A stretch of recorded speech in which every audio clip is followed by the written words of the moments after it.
Hola mi gente, sean bienvenidas a esta lección 13 de la Escuela Popular Constituyente y hoy día vamos a seguir viendo lo que es el Estado subsidiario. Pero es importante esta lección porque en las primeras dos sesiones estuvimos viendo esto de forma muy teórica y hoy lo vamos a bajar a la práctica, a cómo se da el Estado subsidiario en Chile. Y esto es interesante porque cuando ustedes revisan la Constitución del 80 no van a encontrar nunca una referencia al Estado subsidiario. Esa Constitución no dice en ninguna parte el rol del Estado es subsidiario, ni el Estado se rige por el principio de subsidiariedad, ni parecidos. Entonces, no existe una referencia explícita al Estado subsidiario. Por ende, muchas personas han dicho que no, que Chile no es un Estado subsidiario y que de hecho en la práctica se aleja de la subsidiariedad porque es un sistema mixto, o sea, tiene gratuidad en la educación, entonces no sería un Estado subsidiario. Pero resulta que sí es un Estado subsidiario y no lo digo yo, lo reconoce el Tribunal Constitucional en sus sentencias. Además, cuando ustedes revisan la discusión de la Comisión Ortúzar, la declaración de la Junta de Gobierno, la declaración de principios, la de 1974, se dice que el Estado se va a regir por el principio de subsidiariedad. Pero si no tenemos una referencia explícita, entonces ¿por qué se dice esto? Si la Constitución no dice Chile es un Estado subsidiario, entonces ¿por qué todo el mundo dice que sí? Y es que no es fácil derivarlo, está plasmado en diferentes artículos de la Constitución, no están en la misma parte, entonces hay que hacer un trabajo teórico para llegar a la conclusión de que Chile es un Estado subsidiario. Pero no es difícil y es lo que vamos a hacer hoy. Vamos a partir con el capítulo 1, que es el de bases de la institucionalidad, en el mismo artículo 1 que tiene 4 incisos. No, son más de 4 incisos, pero a nosotros nos interesa el tercer inciso y el cuarto inciso. Y fíjense porque el tercer inciso es importante. La mayoría de nosotros leemos una constitución, por ejemplo, la primera vez que yo la leí fue en cuarto medio y dije, bueno, ¿qué está mal aquí? No entiendo. Pero resulta que sí, que el diablo está en los detalles, entonces hay que fijarse muy bien y eso es lo que vamos a hacer hoy. Vean lo que es, si tienen una constitución o si tienen la internet, artículo 1, inciso 3. El Estado reconoce y ampara a los grupos intermedios a través de los cuales se organiza y estructura la sociedad y les garantiza la adecuada autonomía para cumplir sus fines. En esta parte se acerca mucho a lo que es la doctrina social de la Iglesia y su concepción de los grupos intermedios. Ya saben, aquí no es que exista una sociedad o una nación o un pueblo chileno en abstracto. Ustedes no son parte de una sociedad. Una sociedad no existe como tal. Lo que existe son individuos y las agrupaciones que esos individuos forman.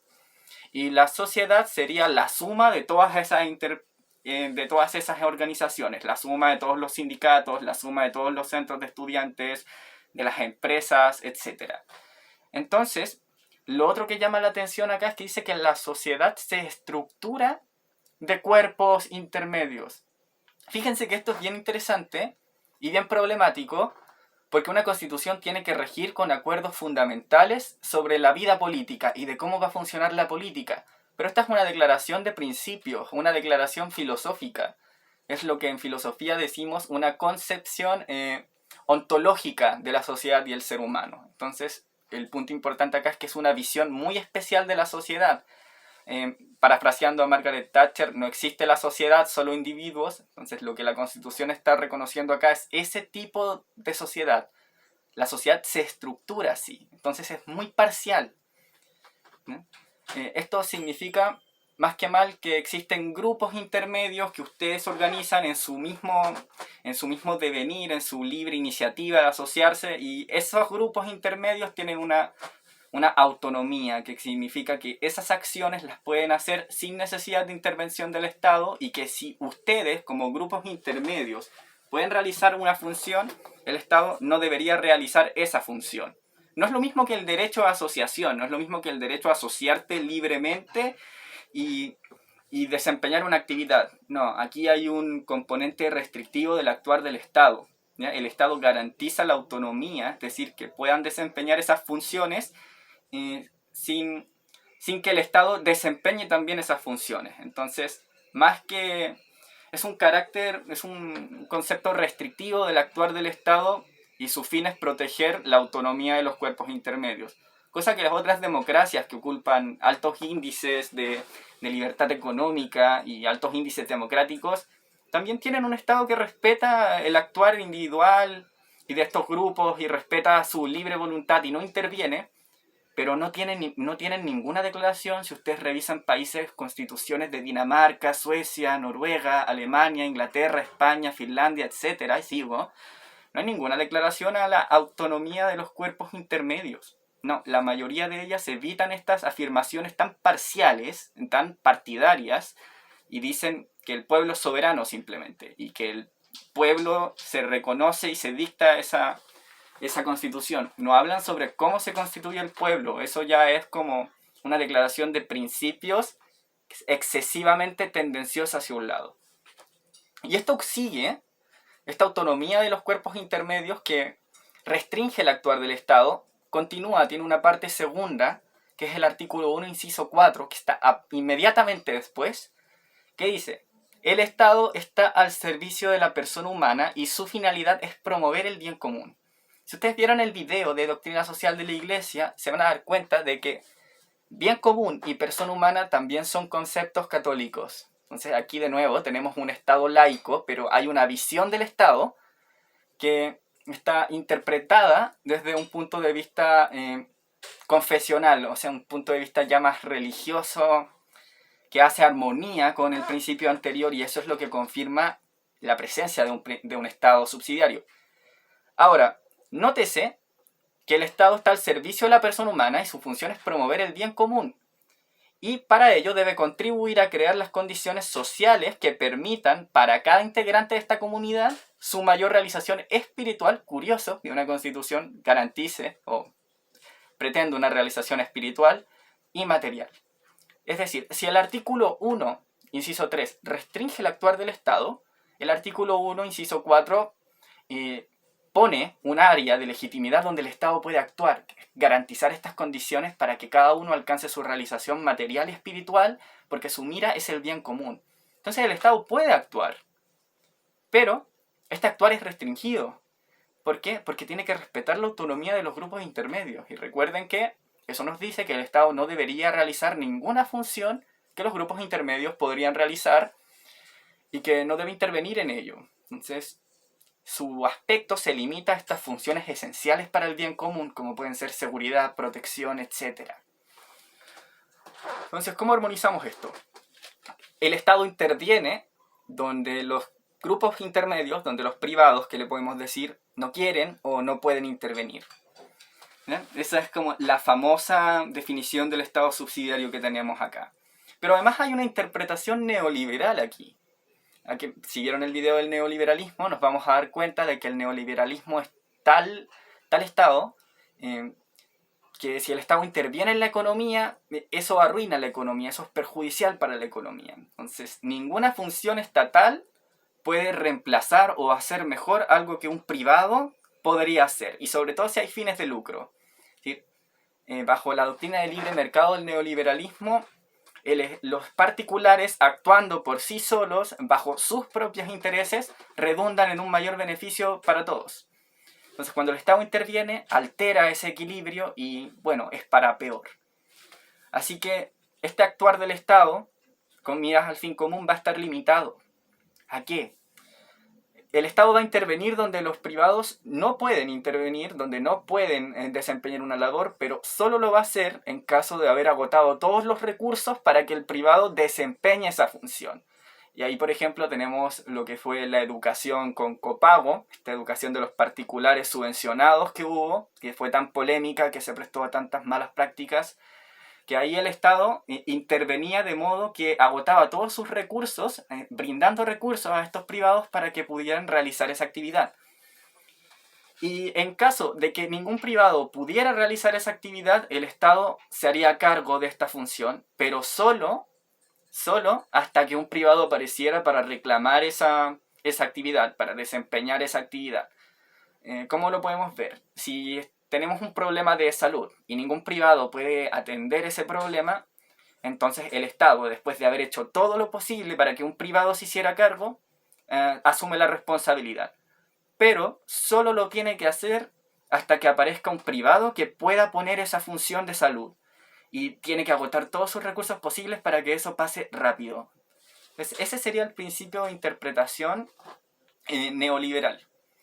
Ahora, lo que sucede en la práctica es que desde los años 90 esto ha ido progresivamente tendiendo a una mayor participación del Estado en las funciones. Por ejemplo, en el sistema de salud, con el plan Auge, en la misma educación, con el cuestionado crédito aval del Estado y ahora con la gratuidad. Entonces, tenemos un Estado que sí está participando cada vez más. De hecho, uno podría, bajo una interpretación rígida del principio de subsidiariedad, decir que el Estado no debería intervenir en las ISAPRES. Pero ha sucedido casos donde la ISAPRES sube su tasa, lo que cuesta su plan a las personas, y las personas van al Tribunal Constitucional y dicen esto está atentando contra mi derecho a la salud, y el Tribunal Constitucional falla a favor de esas personas. Entonces, hay una interpretación diferente a la neoliberal del principio de subsidiariedad. No es tan neoliberal, pero tampoco rectifica un rol del Estado así vigente, y esto tiene mucho que ver con cómo se estructuran los derechos. Pero el punto que quiero hacer acá es que nosotros podemos tener una interpretación más progresista del principio de subsidiariedad, y eso puede ser avalado por nuestra Constitución. En la práctica eso no pasa, los jueces tienden a tener esta interpretación más neoliberal, más hegemónica, por así decirlo, y al final todos los conflictos son conflictos políticos. Ahí la postura política de los jueces influye mucho en cómo se interpreta este principio.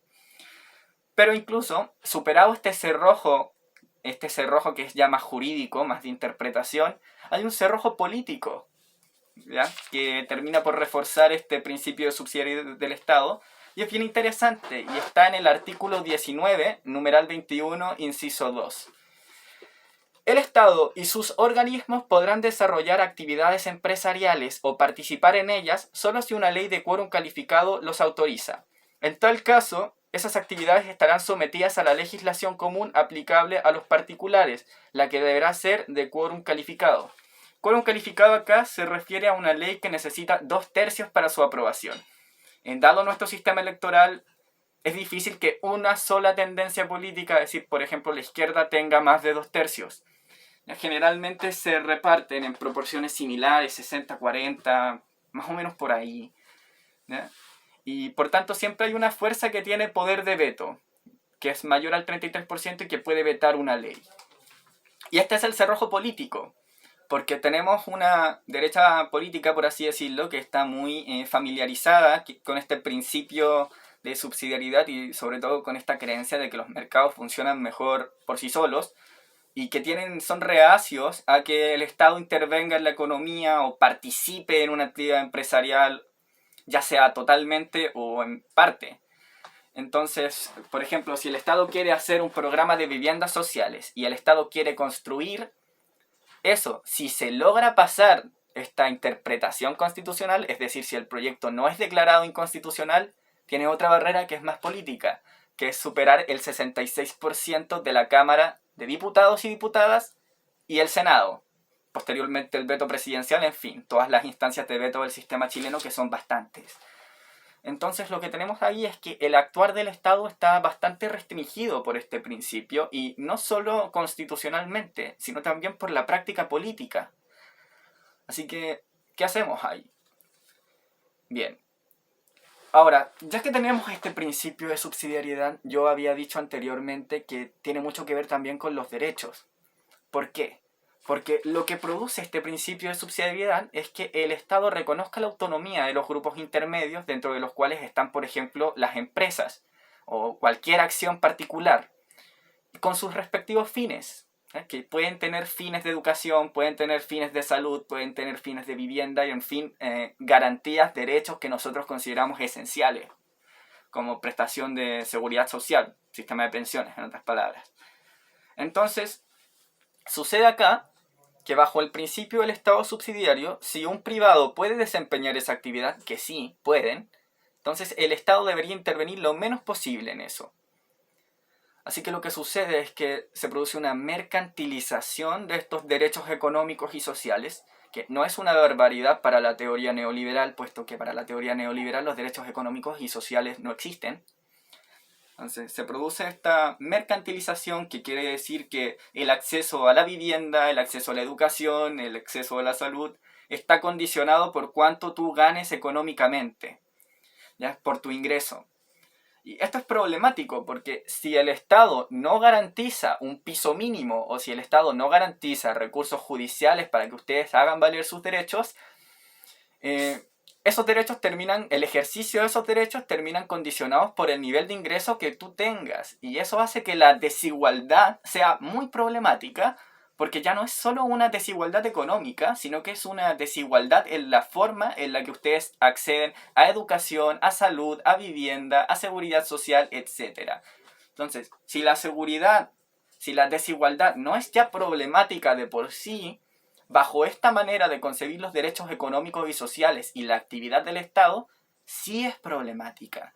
De hecho, si bien la pobreza en Chile ha disminuido, y eso es excelente, la desigualdad no ha tendido a disminuir en igual medida. Entre el 90 y la actualidad, la desigualdad casi no ha disminuido. Depende igual del índice, porque si ustedes ven el índice de Gini, sí disminuyó un poco.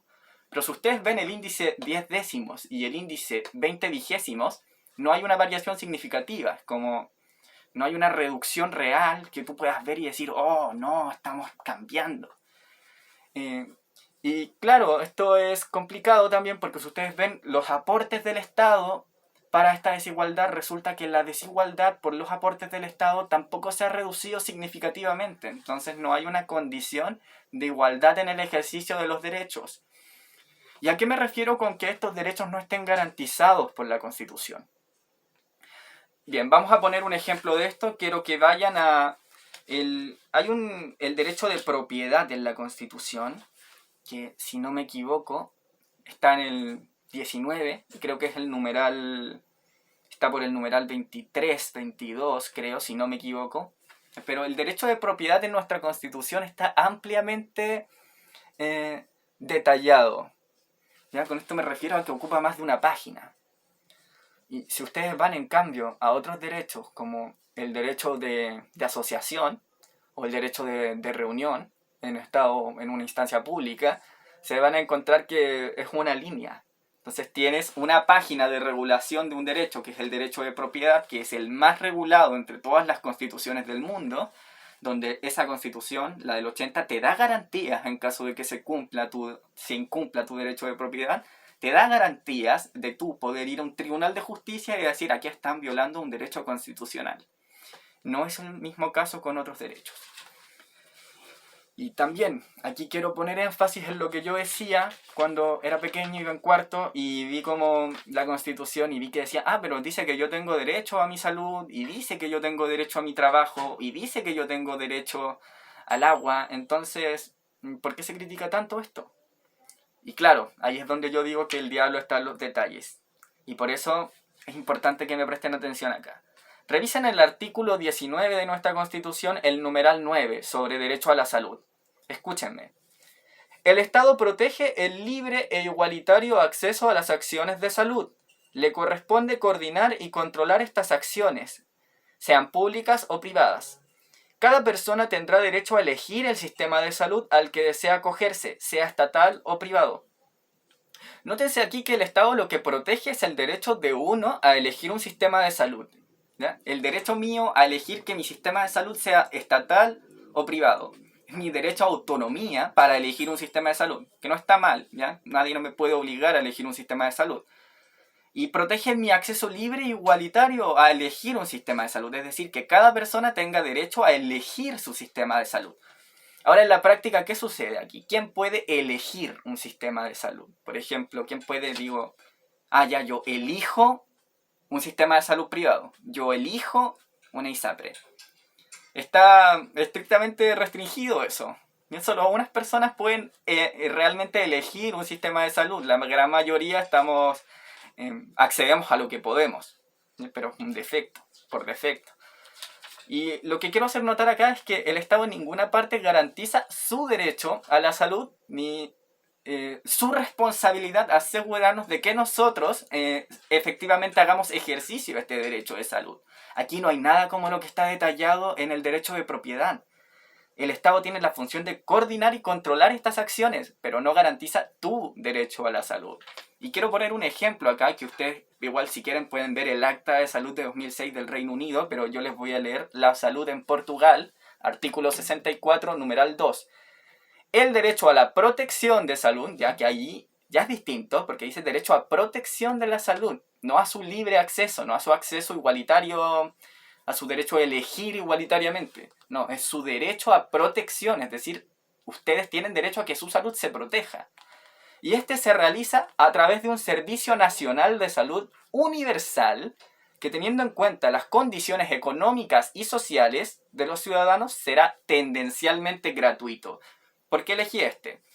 Porque el de Inglaterra ya dice que es gratuito y universal, pero el de Portugal dice que según su ingreso es tendencialmente gratuito. Es decir, se parece más a lo que tenemos nosotros porque hace esta distinción según el ingreso.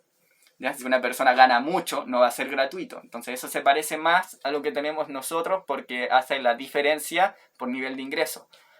Pero es muy diferente a lo que tenemos nosotros en cuanto asegura este derecho a la protección de salud.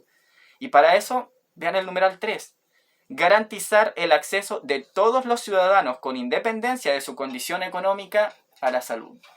Es decir, aquí el Estado tiene la responsabilidad de hacerse cargo de la salud de las personas sin importar sus condiciones económicas. Aquí tenemos algo parecido que es el auge, pero eso tiene muchas restricciones, tanto en calidad técnica, calidad de personal, plazos de espera, el mismo conocimiento de las enfermedades y también qué pasa con las enfermedades que el auge no cubre. Ahí la persona está a su suerte. Entonces ahí hay una diferencia fundamental. ¿Qué otra cosa tenemos? Derechos de agua. Artículo 24 de nuestra Constitución.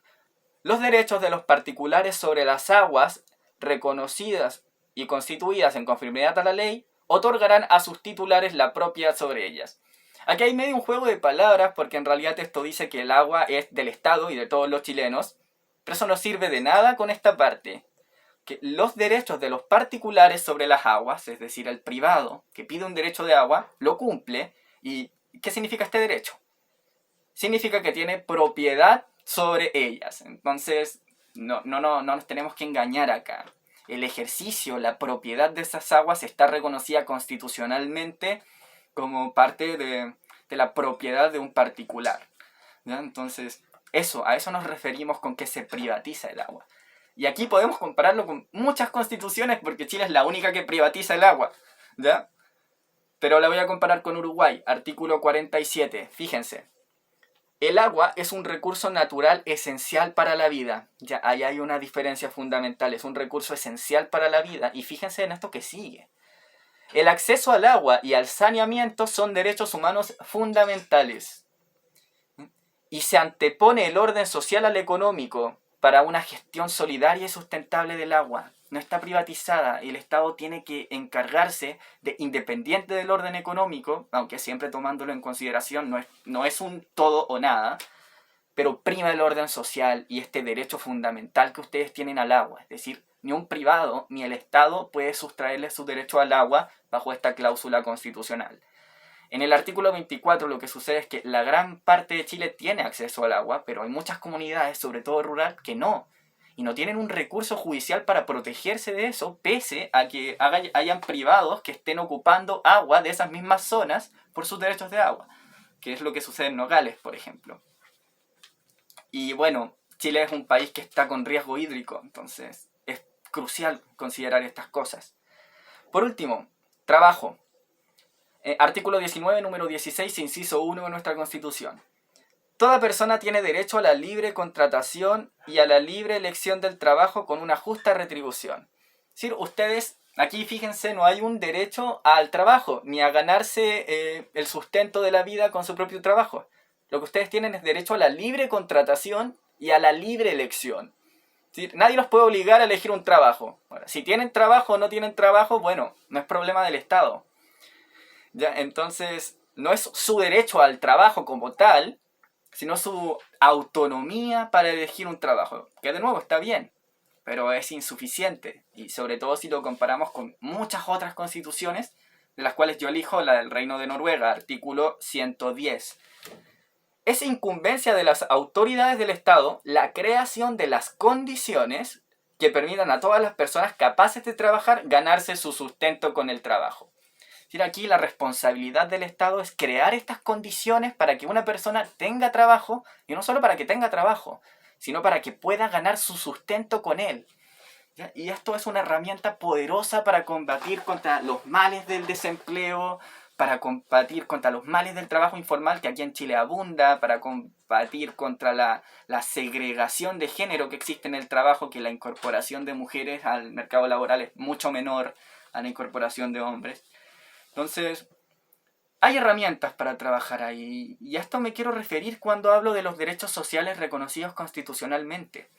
No seamos ingenuos, no significa que yo ponga, ya, todos van a acceder a la educación. Eso no hace que automáticamente todos vayan a tener acceso a la educación y se vayan a curar todos los problemas. Pero eso le sirve a quienes hacen las políticas y a las mismas personas para reclamar en caso de que sientan que su derecho está siendo vulnerado. Entonces, no es una solución ipso facto, pero te brinda toda la protección para que tú puedas hacer defensa efectiva de tus derechos. Entonces, te brinda herramientas para defenderte, te brinda herramientas para exigir. No es el caso de lo que tenemos hoy, ¿ya? Entonces, no es tanto que la Constitución sea mágica, pero sí es un punto importante para estar en pie de guerra frente a una causa. Lo otro, que quizás ustedes puedan no estar de acuerdo con que nosotros pongamos una lista de derechos como los que acabo de leer en la Constitución.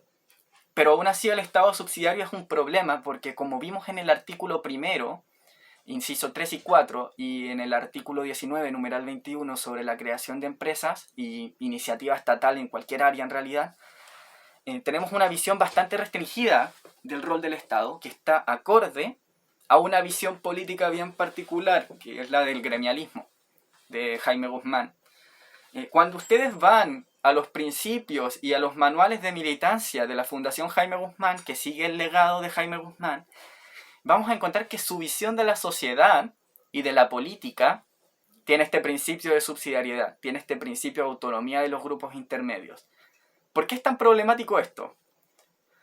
Bien, imaginemos esto. Imaginemos que yo tengo mi partido comunista y que hago un golpe de Estado de repente y que redacto una nueva constitución, y en esa constitución pongo: el Estado se rige por la doctrina de la lucha de clases y su función es el dominio de una clase sobre otra hasta su eventual destrucción por la dictadura del proletariado, y su finalidad es la emancipación humana. Imagínense que yo pongo eso en una constitución bajo un golpe de Estado que hice y tengo un régimen de 18 años y de repente ustedes me votan y tienen esa misma constitución.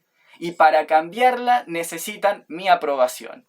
¿Ya? Para cambiar esa parte que rige todo el funcionamiento del Estado, porque están las bases de la institucionalidad, es decir, no aplica a una parte específica, sino a todo. Imaginen que para cambiar eso tan fundamental necesitan mi aprobación.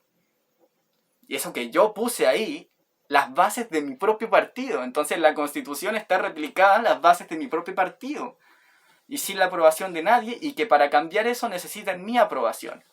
Eso es lo que pasa ahora con lo que es el Estado subsidiario. Ya es un calco de un principio político que funda una determinada manera de ver el Estado, de ver la política, de ver la sociedad, y eso no debería ser. ¿Ya? O al menos no debería ser impuesto. Y lo otro, que es el punto, estos límites a la iniciativa estatal. ¿Por qué una ley de iniciativa empresarial debería tener un quórum tan alto, de 2/3? Eso no tiene sentido. Nosotros vimos los quórums supramayoritarios que se usan para proteger derechos de minorías, pero aquí tienen un carácter antimayoritario que no se justifica. Es un quórum muy alto para una función que es esencial en los estados, que es la capacidad de regular, de participar en los asuntos económicos, etc. Nosotros podemos ponerle a eso un quórum de mayoría absoluta como 50% más 1, y todavía necesitaríamos amplio consenso para que el Estado tenga una actividad. Pero este quórum ya es muy alto, y solamente es alto porque defiende una determinada postura política de derecha. No un derecho minoritario, no un derecho étnico, Entonces lo que tenemos ahí tampoco puede justificarse democráticamente. Bien, dicho eso, ya tenemos esos principales problemas del Estado subsidiario y que no tiene justificación democrática realmente y que incide mucho en la manera en cómo nos relacionamos con la sociedad, porque al mercantilizar estos derechos sociales, el acceso a estos derechos sociales se torna desigual. Entonces, mi capacidad de ejercer plenamente mi ciudadanía, mis derechos económicos y sociales, no es la misma que la capacidad de otra persona con un mayor ingreso fiscal. Y dicho eso, cambiar esto nos permitiría enmendar el rumbo en la acción del Estado, siempre respetando otras garantías y otros derechos como el derecho a la libre asociación y a la propiedad privada, que es lo que las otras constituciones hacen, y nos permitiría darle ese enforcement que se llama ese refuerzo al Estado para lidiar con problemas como la desigualdad y la redistribución de los recursos. Entonces, dicho eso, muchas gracias por acudir a esta lección y nos vemos en la próxima.